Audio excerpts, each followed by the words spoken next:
Enquanto que a relação das percepções externas com o ego é bastante perspícua, a das percepções internas com o mesmo exige uma investigação especial.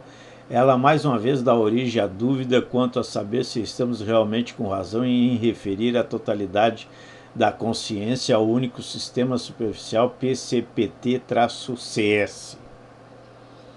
As percepções internas produzem sensações de processo que surgem nos mais diversos e também, certamente, nos mais profundos estratos do aparelho mental. Muito pouco se conhece sobre essas sensações e sentimentos. Os que pertencem à série prazer-desprazeres ainda podem ser considerados como os melhores exemplos deles. São mais primordiais, mais elementares do que as percepções que surgem externamente e pode ocorrer mesmo quando a consciência se acha enevoada.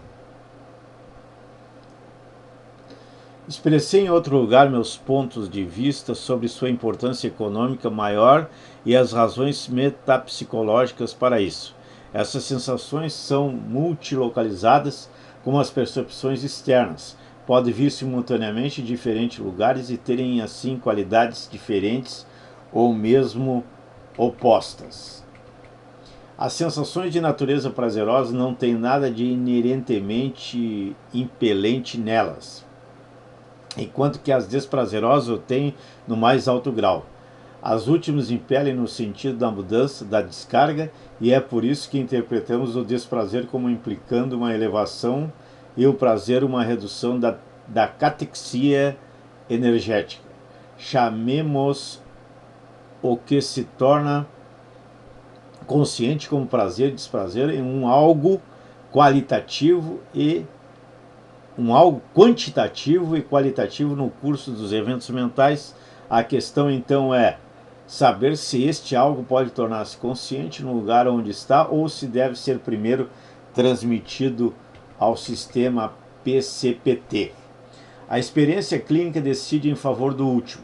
Ela nos demonstra que esse algo se comporta como um impulso reprimido. Ele pode exercer força impulsiva sem que o ego note a compulsão. Somente quando se dá resistência a esta, uma detenção na reação de descarga, é que algo se torna consciente como desprazer. Assim como as tensões que surgem de necessidades físicas podem permanecer inconscientes, também o pode o sofrimento, algo intermediário entre a percepção externa e interna, que se comporta como uma percepção interna, mesmo quando sua fonte se encontra no mundo externo. Permanece verdade, portanto, que também as sensações e os sentimentos se tornam conscientes se atingindo o sistema PCPT. Se o caminho para a frente é barrado, elas não chegam a existir como sensações, embora o algo que lhes corresponde no curso da excitação seja o mesmo que se elas chegassem a existir. Passamos então a falar, de maneira condensada e não inteiramente correta, de sentimentos inconscientes, mantendo uma analogia com as ideias inconscientes que não é inteiramente justificável. Na realidade, a diferença é que, enquanto que com as ideias ICS devem ser criados vínculos de ligação antes que elas possam ser trazidas para o CS, com os sentimentos que são transmitidos diretamente, isto não ocorre. Em outras palavras, a distinção entre CS e PCS não tem significado no que concerne a sentimentos. O PCS aqui é posto de lado e os sentimentos são ou conscientes ou inconscientes.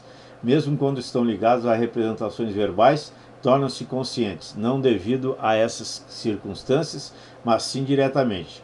O papel desempenhado pelas representações verbais se torna agora perfeitamente claro. Através de sua interposição, os processos internos de pensamento são transformados em percepções. É como uma demonstração do teorema de que todo conhecimento tem sua origem na percepção externa, quando uma hipercatexia do processo de pensamento se efetua. Os pensamentos são realmente percebidos como se proviessem de fora e, consequentemente, são considerados verdadeiros. Após este esclarecimento das relações entre a percepção externa e interna e o sistema superficial PCPT-CS, podemos passar à elaboração de nossa ideia do ego. Ele tem início, como vimos, no sistema PCPT, que é o seu núcleo, e começa por abranger o PCS. que é adjacente aos resíduos minêmicos. Mas como aprendemos, o ego é também inconsciente. Ora, acredito que muito lucraríamos seguindo a sugestão de um escritor que, por motivos pessoais, assevera em vão que nada tem a ver com os rigores da ciência pura. Estou falando de George Grodeck, o qual nunca se cansa de insistir que aquilo que chamamos de nosso ego comporta-se essencialmente de modo passivo na vida e que, como ele o expressa, nós somos vividos por forças desconhecidas e incontroláveis.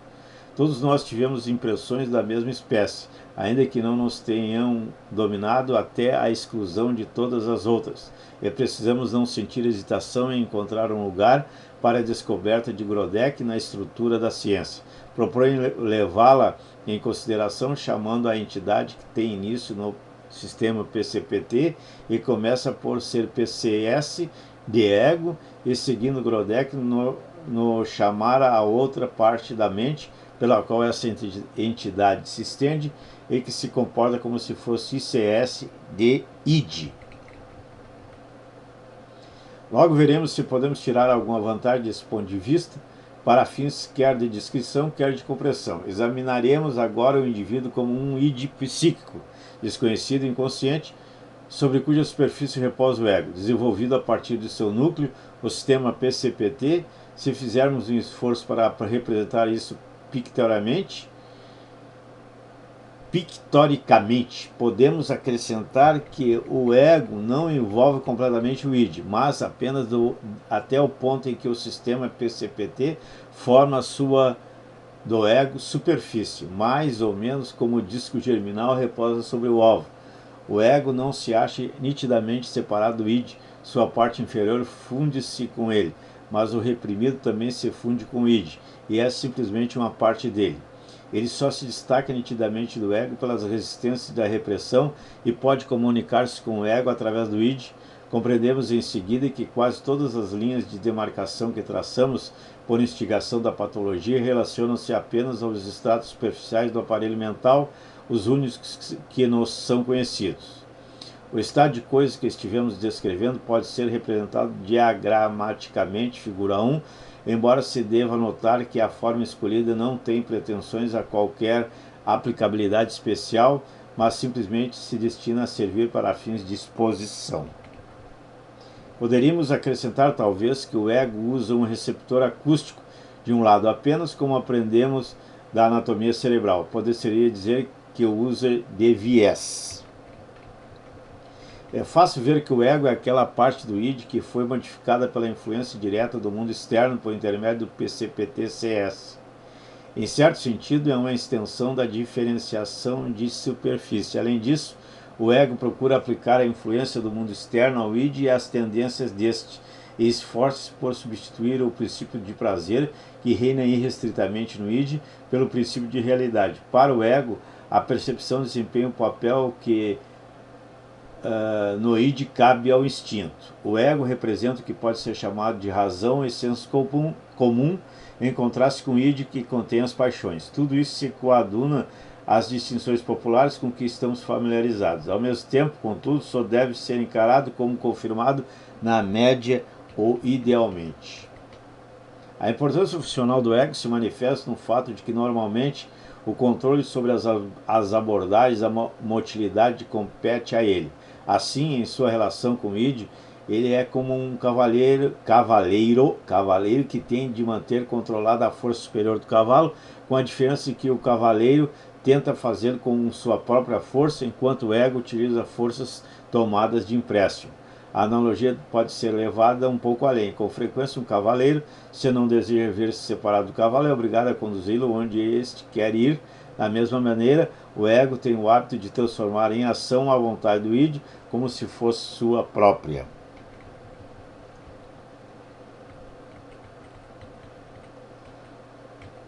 Um outro fator, além da influência do sistema PCPT, parece ter desempenhado papel em ocasionar a formação do ego e sua diferenciação a partir do id.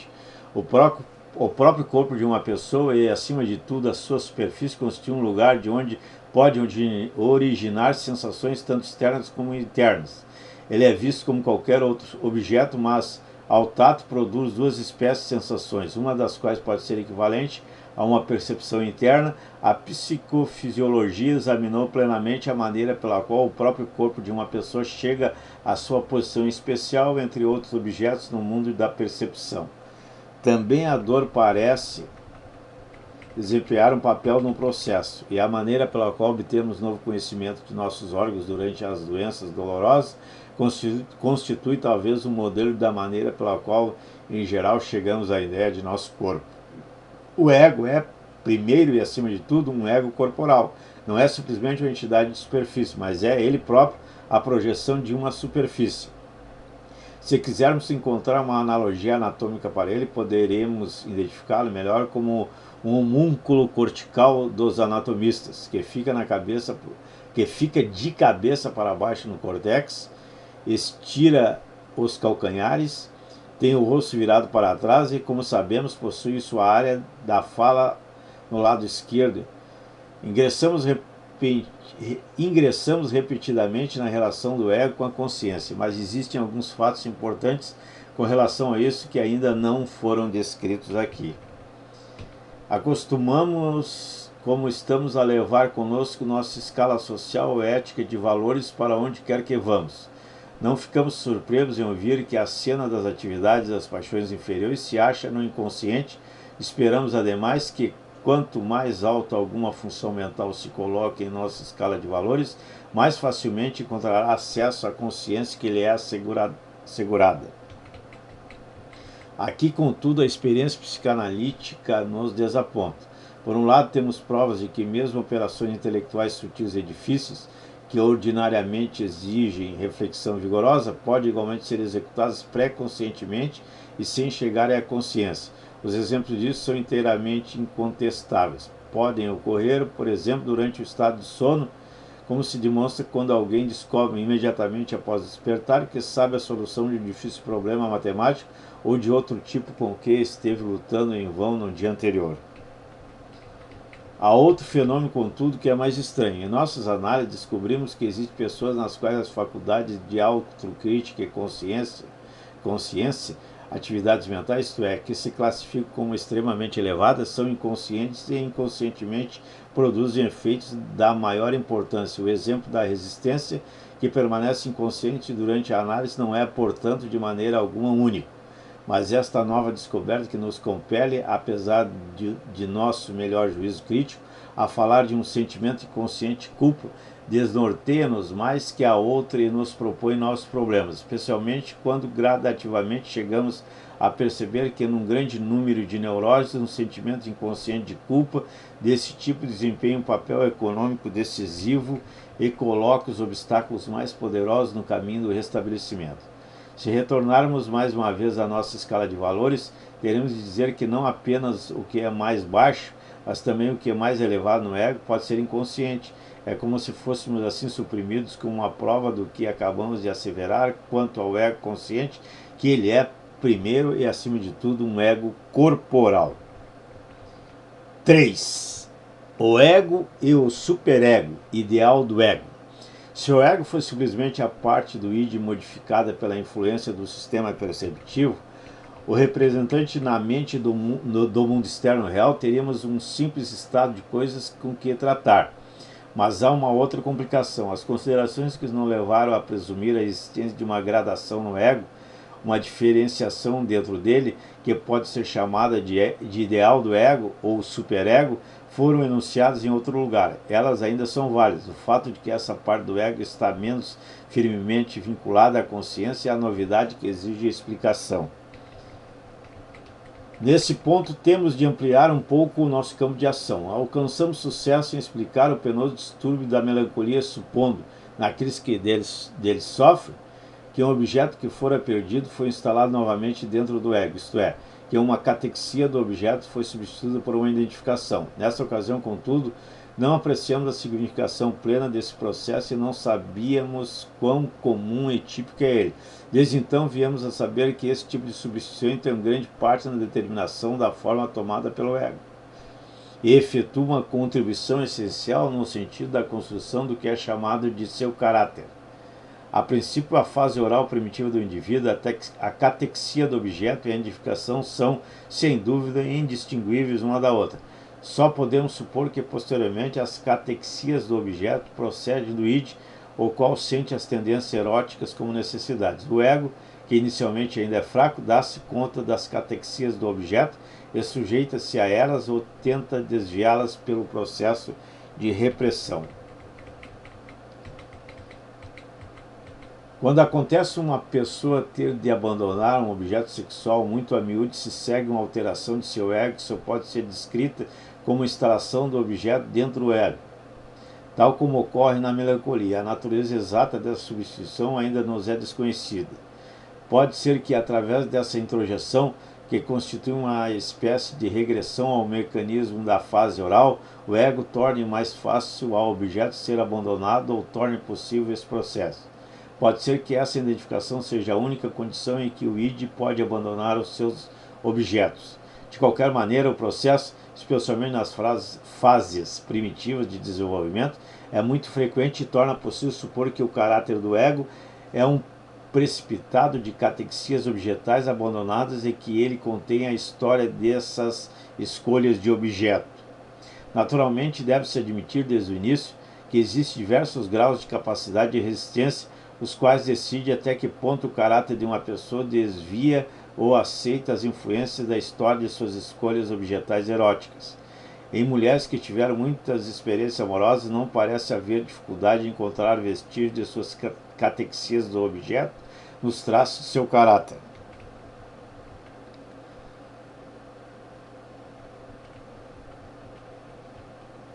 Devemos também levar em consideração casos de catexia do objeto e identificação simultânea, isto é, casos em que a alteração no caráter ocorre antes de o objeto ter sido abandonado. Em tais casos, a alteração no caráter pode sobreviver à relação de objeto e, em certo sentido, conservá-la. Tomando-se outro ponto de vista, pode-se dizer que essa transformação de uma escolha objetal erótica numa alteração do ego constitui também um método pelo qual o ego pode obter controle sobre o id e aprofundar suas relações com ele, à custa, é verdade, de sujeitar-se em grande parte às exigências do id. Quando o ego assume as características do objeto, ele está se forçando, por assim dizer, ao id como um objeto de amor e tentando compensar a perda do id, dizendo: olhe, você também pode me amar, sou semelhante ao objeto. A transformação da libido do objeto em libido narcísica, que assim se efetua, obviamente, implica um abandono dos objetos sexuais, uma dissexualização, uma espécie de sublimação, portanto. Em verdade, surge a questão, que merece consideração cuidadosa, de saber se este não será o caminho universal à sublimação, se toda sublimação não se efetua também da meditação do ego, que começa por transformar a libido objetal sexual em narcísica, e depois talvez passa a fornecer-lhe outro objetivo. Posteriormente teremos de considerar se outras vicissitudes instintuais não podem resultar também dessa transformação e se, por exemplo, ela não pode ocasionar uma difusão dos diversos instintos que se acham fundidos. Embora isso seja uma digressão de nosso objetivo, não podemos evitar conceder nossa atenção por um momento mais às identificações objetais do ego. Se elas levam a melhora e se tornam numerosas demais e indevidamente poderosas e incompatíveis umas com as outras, um resultado patológico não estará distante. Pode ocorrer uma ruptura do ego em consequência de as diferentes identificações se tornarem separadas uma das outras através de resistências. Talvez o segredo dos casos daquilo que é descrito como personalidade múltipla seja que as diferentes identificações apoderam-se sucessivamente da consciência, mesmo quando as coisas não vão tão longe.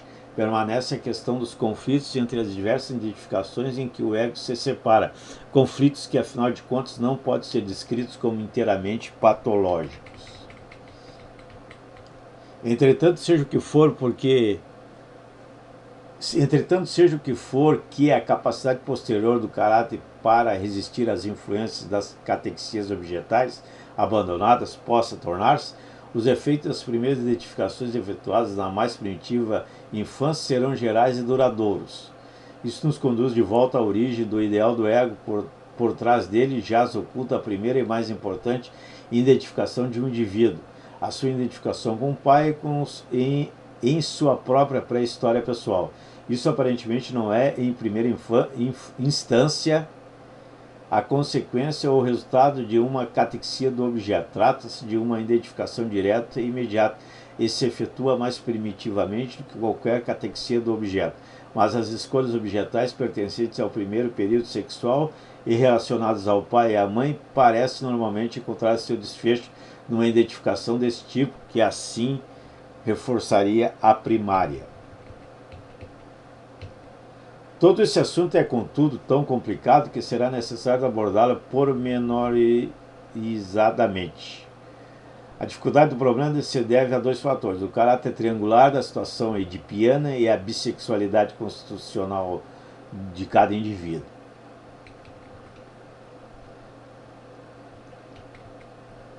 Em sua forma simplificada, o caso de uma criança do sexo masculino pode ser descrito do seguinte modo: em idade muito precoce, o menininho desenvolve uma atexia objetal pela mãe, originalmente relacionada ao seio materno, que é o protótipo de uma escolha de objetos segundo o modelo anaclítico.